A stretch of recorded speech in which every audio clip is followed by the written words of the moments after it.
सीधे आइए आपको लखनऊ लिए चले। वीरेश पांडे मेरे सहयोगी जुट चुके हैं, उनके पास आपको लिए चलते हैं। जब ये फैसला आया वीरेश, आप अभ्यर्थियों के बीच में ही थे।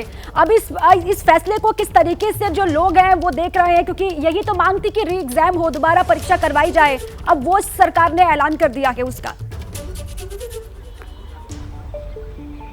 देखिए, री एग्जाम की मांग कर रहे थे परीक्षार्थी और उसी को लेकर धरना प्रदर्शन चल रहा था। और ऐसे में जब परीक्षा रद्द हुई तो उनके अंदर एक उत्साह का माहौल था। संजीत जी हमारे साथ हैं जो नेतृत्व कर रहे थे इस पूरे मामले को। उनसे बताते हैं कि जैसे ही ये परीक्षा रद्द हुई, आप लोगों में हर्ष का लहर दौड़ गया।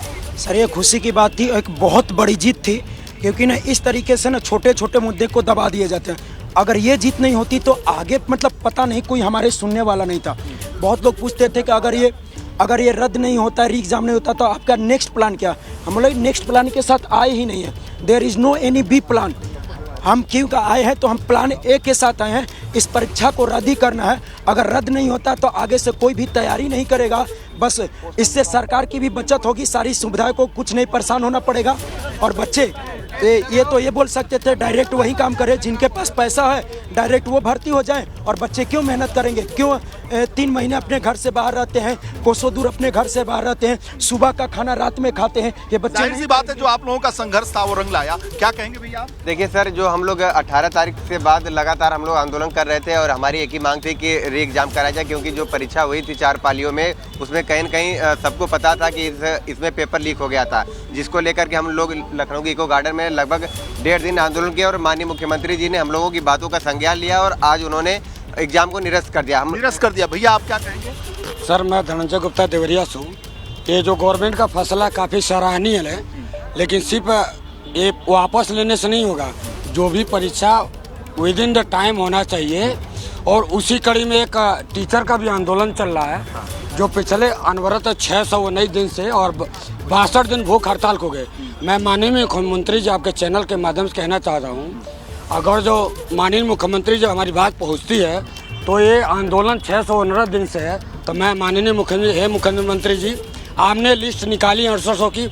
आपसे बहुत सारी उम्मीदें, जैसे आप पुलिस भाइयों को हम पढ़ाते हैं सर, टीचर, हमें बहुत खुशी बात है। आपने कहा कि भाई आपने निवेदन किया, आप भी कुछ कहना चाहते हैं? सर, जैसे हमारा कहने का मतलब ये है कि जैसे पेपर तो निरस्त हो गया है, लेकिन ये निरस्त के पीछे जिन माफियाओं का हाथ है उनके ऊपर सरकार से ये मांग है सरकार ने एसटीएफ की जांच शुरू कर दी है। और जो हमारे रूम पे आई भी थी, अभी हम हॉस्पिटल में थे, विवेक सर की तबीयत खराब हो गई। विवेक सर वहीं जो सबसे पहले 17 तारीख को, लोग तो 18 तारीख वाले बोल रहे हैं, इन्होंने 17 तारीख को ही इन्होंने आवाज़ उठाई थी कि 5:30 बजे 5 बजे शिफ्ट होता।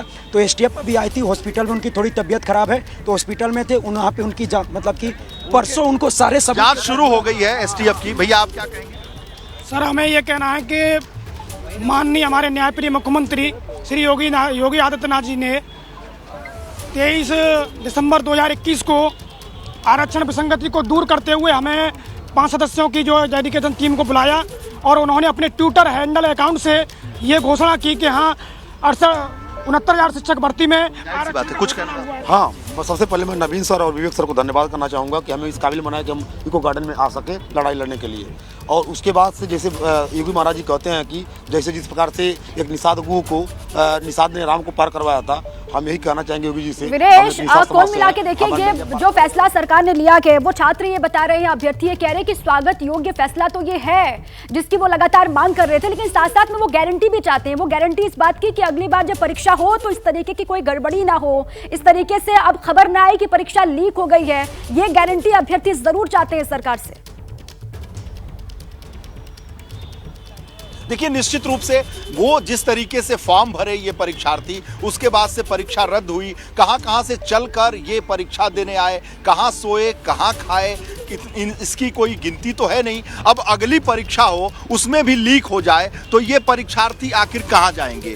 वो पैसा लगाते हैं, बहुत मुश्किलों से आते हैं और उसके बाद से आकर कहां ठहरेंगे, कहां रहेंगे, कहां परीक्षा देंगे? अपनी गाढ़ी कमाई को खर्च करते हैं। इनके माँ बाप इतने ज़्यादा ये धनवान होते तो इस तरह की परीक्षा क्यों देते? तो ये बहुत ही निम्न परिवार से हैं, कह सकते हैं कि बहुत ही संघर्षरत परिवार से हैं। हैं, लोअर मिडिल क्लास से हैं, गरीब परिवार से हैं, तो इनके लिए पैसा बहुत महत्वपूर्ण है और बहुत मुश्किल की कमाई से ये यहाँ आते हैं पढ़ने और संघर्ष करके कंपटीशन देते हैं, और ऐसे में परीक्षा में पेपर लीक हो जाए तो इनका क्या दोष है? और इनके ये साथ सरकार से दरखास्त भी ये कर रहे हैं कि सरकार ये सुनिश्चित करे कि जब अगली बार परीक्षा हो तो इस तरीके से कोई गड़बड़ी ना हो, पेपर लीक की खबर इनको आगे ना सुनने को मिले।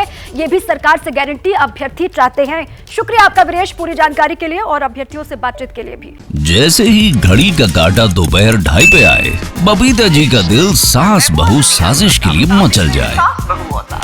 और ये है इनकी बहू, पूरे दिन ऑफिस की टेंशन हो जाए गॉन जब ये करें अपना फेवरेट शो फ्री टाइम पे ऑन।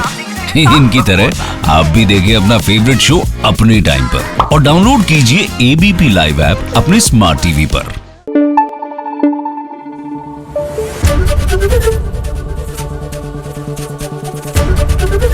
एबीपी न्यूज आपको रखे आगे।